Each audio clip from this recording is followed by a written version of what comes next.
Mr. Speaker, and with permission, I'd like to make a statement on exiting the European Union.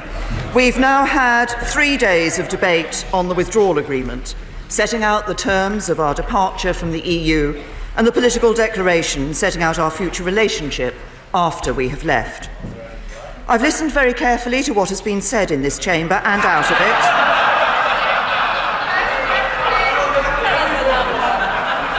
To what has been said in this chamber and out of it by members from all sides. From listening to those views, it is clear that while there is broad support for many of the key aspects of the deal,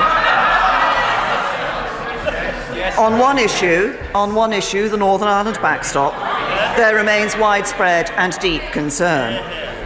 As a result, if we went ahead and held the vote tomorrow, the deal would be rejected by a significant margin.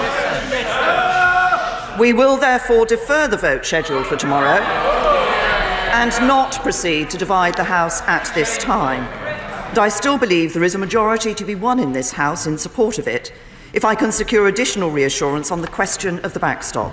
And that is what my focus will be in the days ahead. But, Mr. Speaker, if you take a step back, it is clear that this House faces a much more fundamental question.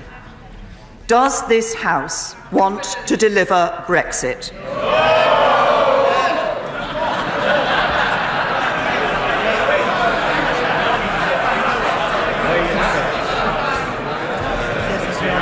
And a clear message from the SNP, but if the House does it want to do so through reaching an agreement with the EU?